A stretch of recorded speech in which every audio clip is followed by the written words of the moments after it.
Dios les bendiga. ¿Pudieron desayunar? Bueno, entonces buenos días.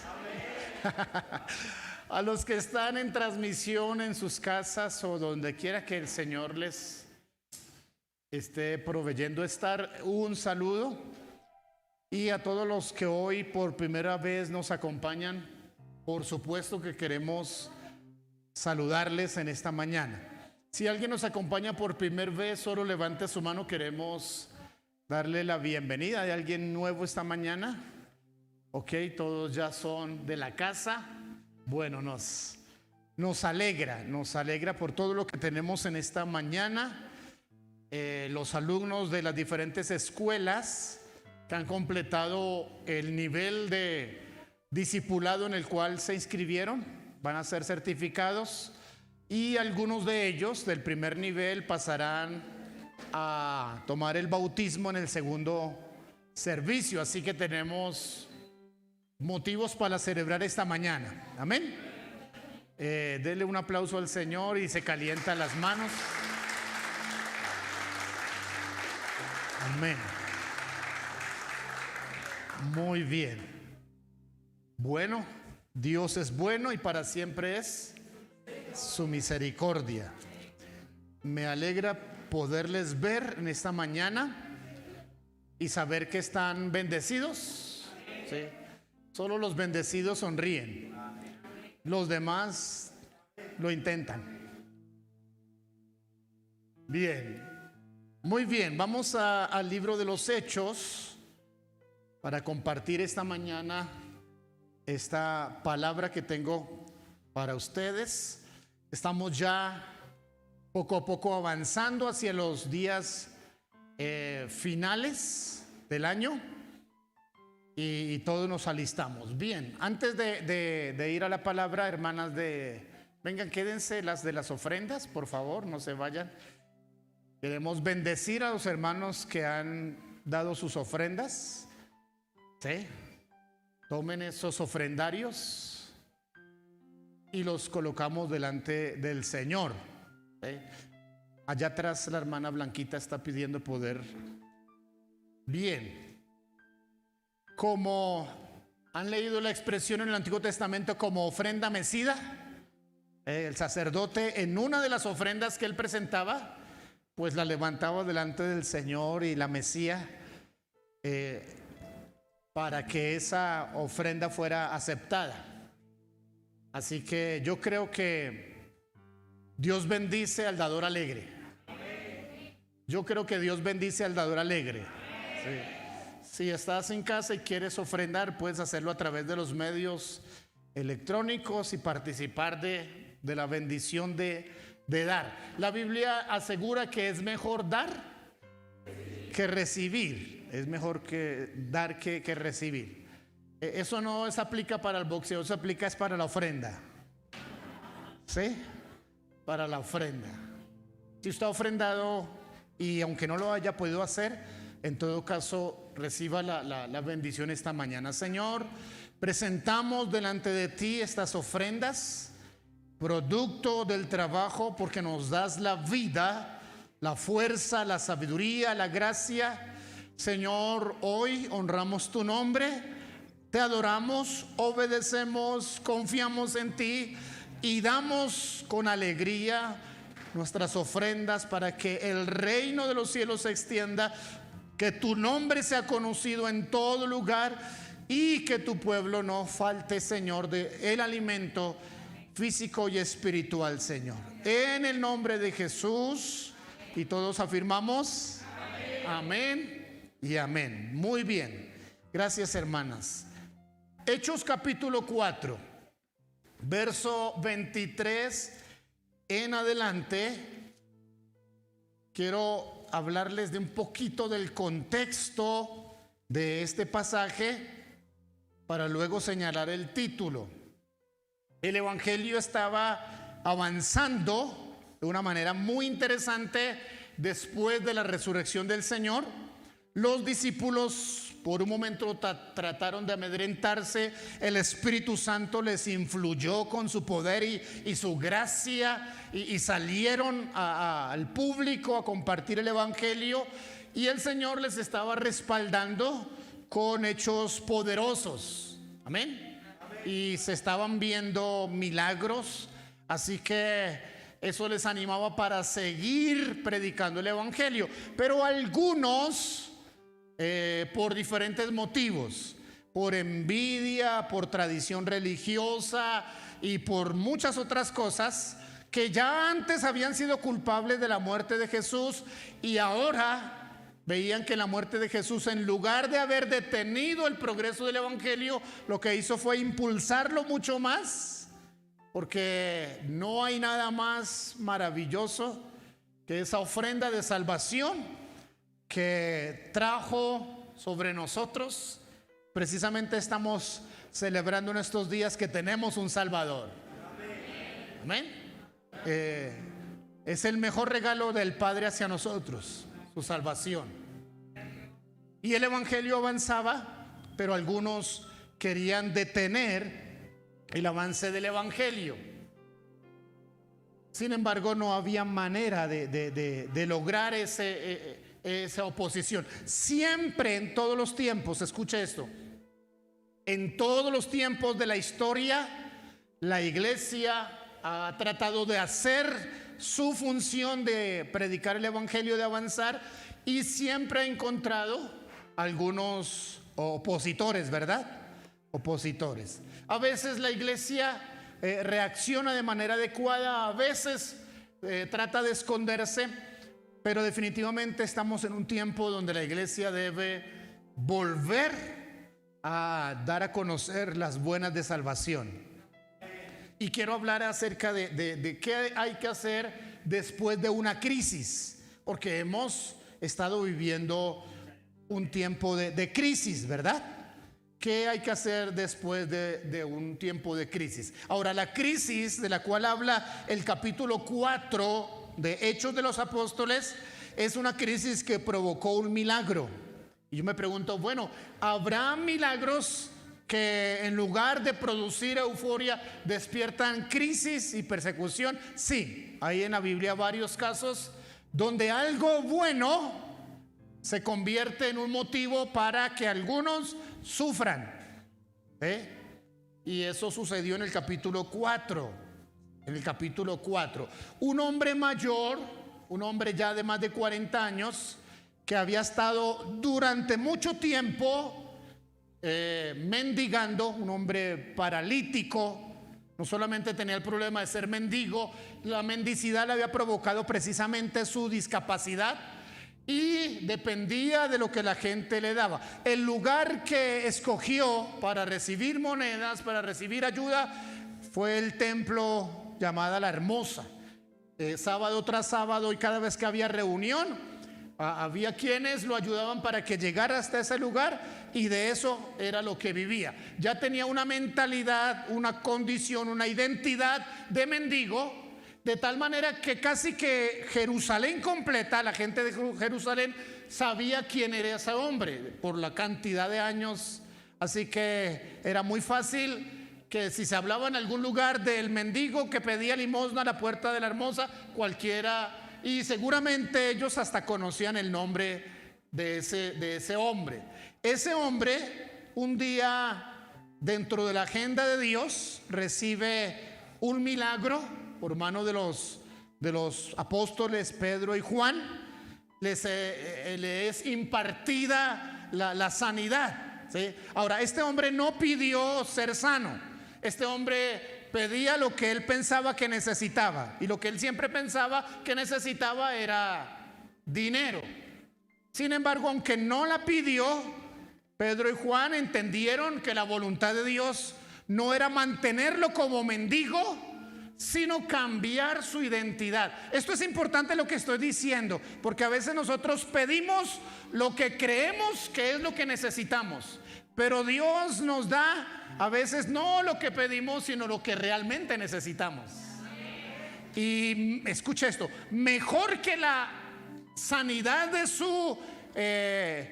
de su parálisis, de su problema físico, lo mejor que el Señor hizo fue transformar la identidad de este hombre para que dejara de depender de los demás, dejara su condición de mendigo y se volviera el hombre que Dios desde la eternidad planeó que fuera. Un hombre capaz de proveerse a sí mismo y un hombre capaz de adorar a Dios. Lo primero que hizo al ser sano fue entrar en el templo saltando y adorando el nombre del Señor. Yo quiero que usted sepa que por supuesto que Dios está queriendo bendecir su economía, su salud física, pero lo principal que debe ser transformado en su vida es su corazón, su mentalidad, su vida, porque desde la eternidad Dios diseñó para usted ser un hombre o una mujer con condiciones completas para adorar el nombre del Señor. Amén. Si lo entiende, aplauda. Si no, déjelo para otro día. Es la condición. Es la condición a lo cual Dios quiere llevarlo. Más allá de lo físico, de lo espiritual, lo emocional, esa transformación. Ese milagro produjo una reacción en los religiosos, en los líderes de la iglesia. Y entonces Pedro y Juan son encarcelados. ¿Qué haría usted? ¿Qué haría yo? Si por hacer algo bueno, ¿cómo no va a ser bueno transformar la vida de un hombre que 40 años ha sido mendigo, pero por esa causa ir a la cárcel? Hay personas que han ido a la cárcel de manera injusta, sí, pero por el nombre del Señor. No sé si nuestra reacción, igual que ellos, sería una reacción buena, o si esa crisis hace que la fe de algunos se desplome. Por eso hablamos esta mañana qué hacer después de una crisis. Y quiero usar este texto para hablar acerca de ello. Por eso he dado esta introducción, este contexto histórico, ¿sí? Siempre el maligno ha deseado que la iglesia se esconda, se detenga, tenga miedo, acepte las amenazas.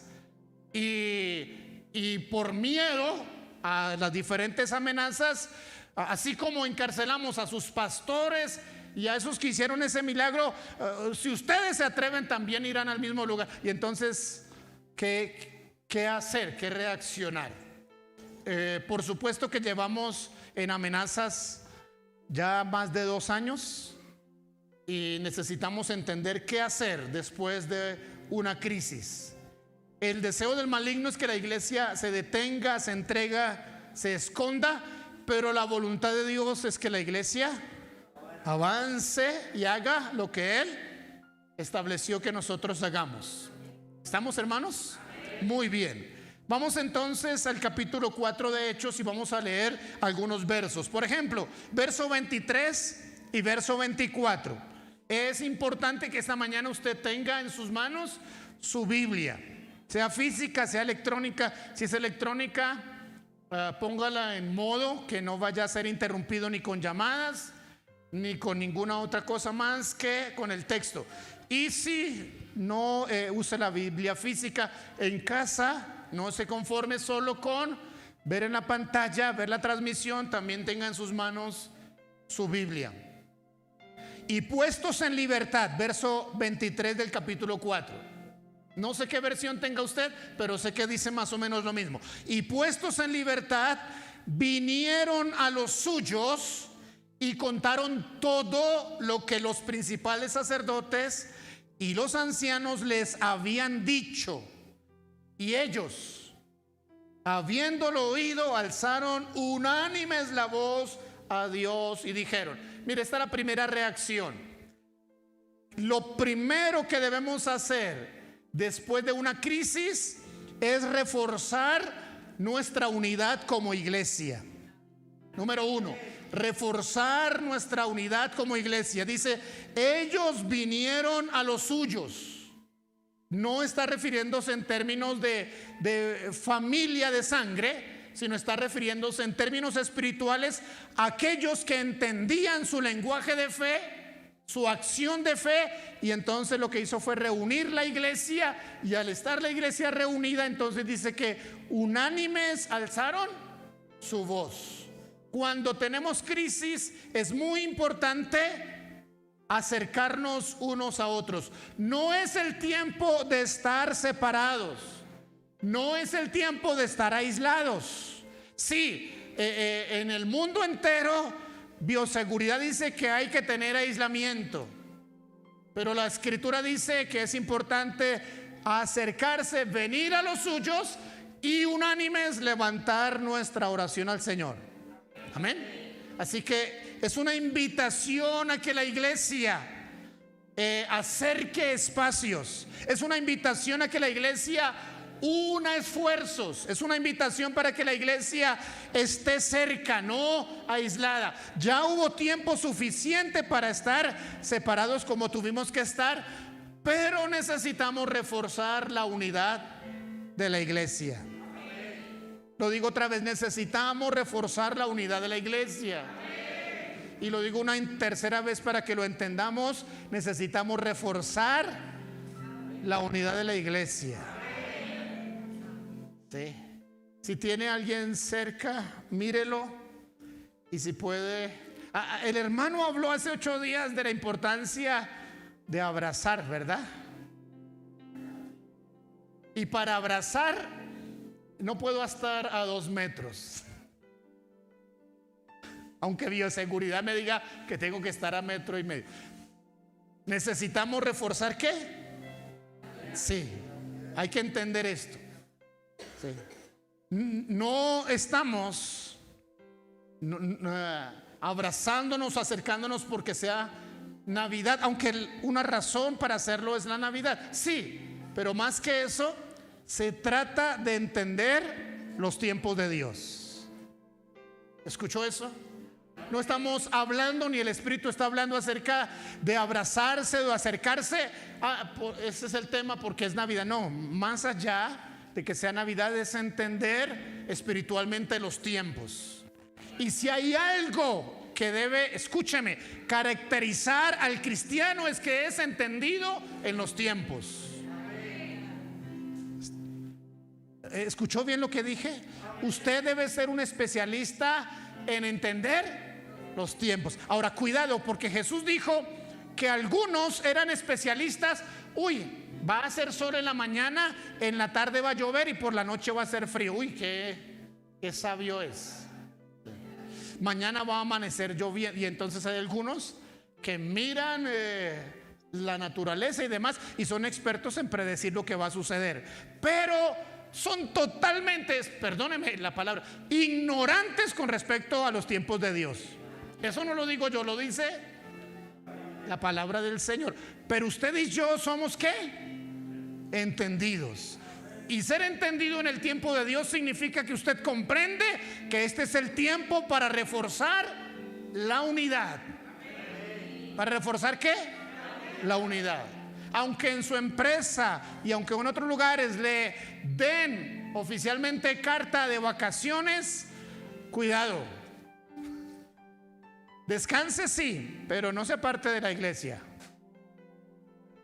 ¿Estamos, hermanos? ¿Pueden decir amén? ¿Pueden atreverse a darme un aplauso? No debería. Debemos alegrarnos por lo que dice la palabra del Señor. Amén. Vinieron a los suyos y unánimes. Reforcemos la unidad. Número 2, verso 24 al 30. Del verso 24 al 30 se encuentra ¿qué pidieron a Dios? Leo rápido. Y ellos dijeron, miren lo que dijeron: soberano Señor, tú eres el Dios que hiciste el cielo y la tierra, el mar y todo lo que en ellos hay. ¿Están de acuerdo con eso? No hay sino un solo creador, tú, Señor. Ahora dice el 25, que por boca de David tu siervo dijiste. Se hace referencia a una profecía, ¿por qué se amotinan las gentes y los pueblos piensan cosas vanas? Se reunieron los reyes de la tierra y los príncipes se juntaron en uno contra el Señor y contra su Cristo.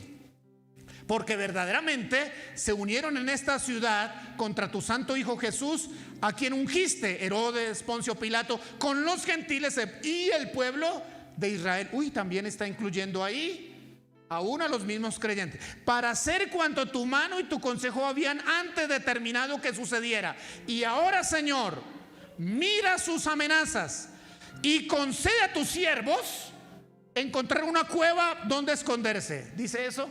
No. Está leyendo mal, pastor. Y concede a tus siervos que con todo denuedo hablen tu palabra mientras extiendes tu mano, para que se hagan sanidades y señales y prodigios mediante el nombre de tu santo Hijo Jesús.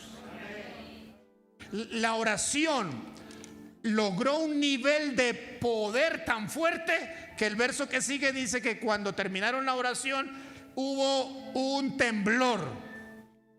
¿Hubo qué? Un temblor. ¿A cuántos les gusta el temblor, terremotos? Ninguno.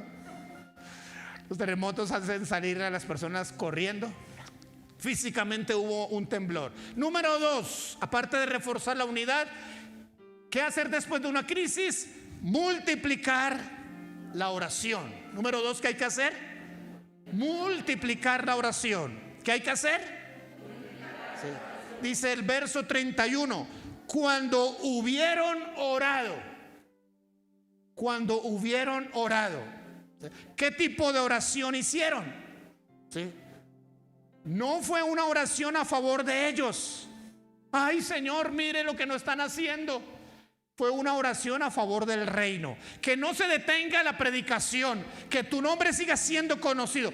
La oración que estamos leyendo del verso 24 al verso 30 para nada es una oración de resolver situaciones particulares. Esta oración tiene como base o como punto principal que el reino de Dios siga avanzando, porque ellos actuaron bajo un principio que les enseñó Jesús. Primero el reino de Dios y lo demás será simple ¿qué? Añadidura. Entendamos esto, hermanos. Si usted y yo nos ponemos a favor del reino, el reino se pone a favor de nosotros. Lo digo otra vez. Si usted y yo entendemos qué significa primero el reino de Dios, las demás cosas son simple añadidura. Y ellos lo hicieron. Usted va a analizar esa oración, léela cuantas veces quiera, en las versiones que quiera, y va a encontrar que no hay peticiones de manera individual o particular. Aquí la petición central tiene que ver con el reino de Dios. Multipliquemos la oración. Primero el reino de Dios y su justicia. Dicen ellos en la oración, queremos seguir predicando, queremos ver más milagros, queremos avanzar, queremos no detenernos, queremos que nos ayudes, no nos permitas que nos detengamos, que no nos olvidemos de predicar el evangelio, que no nos intimidamos, que tengamos denuedo, que tengamos pasión. Ayúdanos, Señor, a seguir predicando el evangelio. Esa es la oración. Eso fue lo que pidieron. Me preocupa que a veces nos detengamos tanto tiempo para orar concentrados en nuestras necesidades. ¿Es pecado? No quiero decir que eso sea mal. De hecho, la Biblia nos invita, hagan conocidas nuestras. Sí, todo eso lo dice Dios. Pero recordemos algo. Antes que nosotros pudiéramos pedirle algo al Señor, Él ya sabe. Ahora, si Él ya sabe qué necesito y entonces yo confío en Él, yo puedo hacer algo sabio, que es ponerme a favor del reino a través de la oración y dejar que Dios resuelva lo mío. Me parece que no hay mejor negocio, escúcheme, no hay mejor negocio que yo intente hacer algo por el reino de Dios y Dios arregle las cosas mías. Ahora, usted puede hacer lo contrario. Usted puede olvidarse del reino y tratar de resolver sus problemas, pero le anticipo que las cosas no le van a salir igual. ¿Estamos de acuerdo? Eso es importante. Número 1, hay que reforzar la unidad. Número 2, hay que multiplicar la oración y hay que ser sabios en cómo oramos. De hecho, la Escritura advierte, creo que es en el libro de Santiago: pedís y no recibís porque pedís mal para gastar en vuestros deleites. Ese verso nos dice que no hagamos de la oración una concentración sobre mi necesidad particular. Aprendamos a pedir de manera adecuada. Olvida las necesidades personales, pon en prioridad el reino de Dios, ¿sí?, para que puedas avanzar en una crisis. Avanzar en una crisis. Esta semana tuve la oportunidad de hablar con una madre que durante todo el año ha pasado una crisis, porque el bienestar tuvo que, por algo que sucedió, casi que quitarle la custodia de su hija, perder una niña y todo el año estar tratando de hacer cosas. Eso la movió a acercarse al Señor, la movió a buscar al Dios de misericordia, y ha estado tratando de poner en orden su vida. Esta semana vino a contarme decisiones que ha tomado ella en favor del reino de Dios, y le fue devuelta su niña en esta semana. Bien, muy contenta, y me alegro por lo que sucedió y oro para que continúe así. Verso 31 del capítulo que estamos leyendo, verso 31. El 31 dice que hubieron orado, tembló el lugar, pero miren lo que dice la última parte del verso 31. Y todos fueron llenos del Espíritu Santo. Léalo conmigo. Y todos fueron llenos del Espíritu Santo. Atrévase a hacerlo una vez más. Esa frase del verso 31 nos da pie a hablar de la tercera cosa que debemos hacer después de una crisis. Después de una crisis, busque llenura del Espíritu Santo. Busque llenura del Espíritu Santo. ¿Sabe qué lenguaje estoy hablando? ¿Sabe qué significa eso de llenura del Espíritu Santo? No se conforme con la bendición del Espíritu Santo. La palabra llenura en el Nuevo Testamento, escuche esto que voy a decirle. La palabra llenura en el Nuevo Testamento es comparada con embriagarse. Y embriagarse significa perder el control. Mire, dice: no se embriaguen con vino, porque eso les trae peleas, disolución. Antes sean embriagados o sean llenos con el Espíritu Santo. Lo que está diciendo la Escritura es que usted y yo, después de una crisis como la que hemos vivido, la tarea que tenemos es llegar a estar poseídos, controlados, manejados, guiados totalmente por el Espíritu Santo. Amén. Necesitamos. Y le voy a decir algo. Escúcheme. Las crisis normalmente sacan a flote algo de nosotros, ¿sí? Algunos lo llaman o lo dicen en chiste: uy, se le salió el apellido, y mencionan el apellido, ¿no? Para no ofender a nadie, se le salió el Martín, ¿sí? Otros dicen se le salió el cobre. ¿Ha escuchado eso? Las crisis suelen sacar de nosotros lo que somos nosotros. Lo mejor o lo que somos nosotros. Pero eso nos lleva a un punto importante, y es: bueno, si esto es lo que ha habido en mí, yo necesito menguar para que Él crezca. Entonces decido: voy a buscar a Dios, voy a leer su palabra, voy a ayunar, voy a buscar llenura del Espíritu Santo. No hay nada más sabio y más correcto que un creyente haga que después de una crisis diga: buscaré llenura del Espíritu Santo. Y yo lo reto para que usted lo haga. Así no diga amén. Y también para los que dicen amén.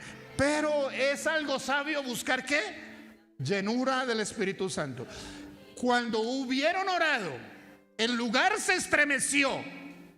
Eso físico pudo hacer, asombroso, se movieron las paredes, hubo un ruido, crujieron las tejas y demás. Eso es lo físico. Eso no es lo relevante. Lo relevante es que todos salieron de esa reunión llenos del Espíritu Santo. Lo relevante esta mañana es que usted sea lleno del Espíritu Santo. Amén. Lo importante cuando usted busca a Dios, cuando usted viene preparado cada domingo, cuando usted viene con la actitud adecuada, cuando usted derrama su corazón en adoración, es que al salir, más que se le haya movido las manos o la ropa o algo así o el pelo, salga lleno del Espíritu Santo. Salga lleno del Espíritu Santo. Busque llenura del Espíritu Santo. La actitud con la cual usted se presenta domingo tras domingo delante del Señor determina que el Espíritu Santo quiera poseer su vida. ¿Estamos, hermanos? Hay mucho que decir sobre esto. Yo lo dejo para que usted trabaje con la Escritura. Muy bien, número 4, verso 32. Cuando los músicos suben me dicen apúrese, pastor. Verso 32. Y la multitud, eso es lindo, de los que habían creído era de un corazón y un alma.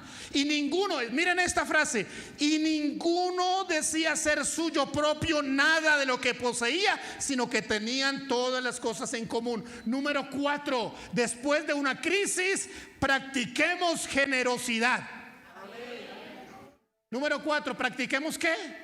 Generosidad. ¿Qué es practicar generosidad? Olvidarme que las cosas son solo mías o para mi beneficio, que puedo vivir compartiendo con otros, que no debe haber entre nosotros necesidad, que somos de un alma, que somos de un corazón, que lo material no es lo que importa, que yo puedo de la libra de arroz partirla y hacer 2 comidas para 2 familias. ¿Estamos, hermanos? Ninguno se decía ser suyo propio lo que poseía. Qué frase tan interesante. Tenían todas las cosas en común. Mire, practicar generosidad se resume en despójese de la avaricia. Solo una hermana estuvo de acuerdo conmigo. Despójese de la avaricia. Tenga desprendimiento. Comparta con otros. Conozca la necesidad de otros y brinde ayuda y trate de resolver esa necesidad. Amén. La crisis ha dejado a algunas familias con la posibilidad solo de comer una vez al día, con muchas deudas y demás. Pero entre la iglesia y el pueblo del Señor debemos practicar generosidad. Esa canasta de amor que hay allá a la entrada, qué bendición es llegar entre semana a visitar una familia y llevarle, no de parte del pastor, de parte de la iglesia, la muestra de generosidad. No se olvide de esa canasta. ¿Estamos, hermanos? Hay que practicar. Esto número 4 lo presenta el texto bíblico con esa frase, y ninguno decía ser suyo propio lo que poseía. Y número 5, me encanta cómo termina el verso 31. ¿Tiene su Biblia? ¿Cómo termina el verso 31?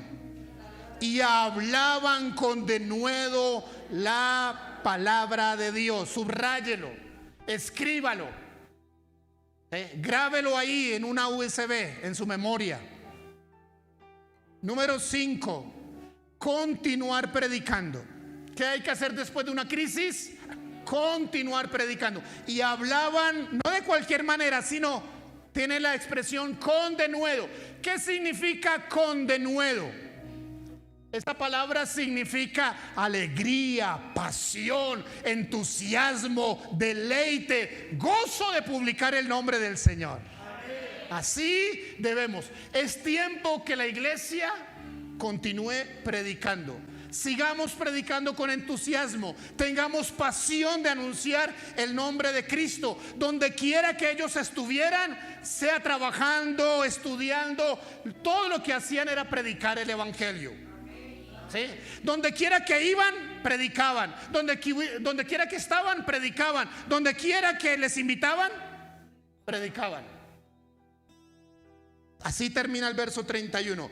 Hablaban con denuedo la palabra de Dios. Déjeme repetirle para resumir 5 acciones después de la crisis. 1, refuerce la unidad. 2, multiplique la oración. 3, busque llenura del Espíritu Santo. 4, practique generosidad. Y 5, no se detenga de hablar del Señor. ¿Cuántos creen que este es el tiempo para hacer estas 5 cosas? Si está de acuerdo conmigo, levántese, levante sus manos, ore al Señor y dígale: Señor, yo quiero.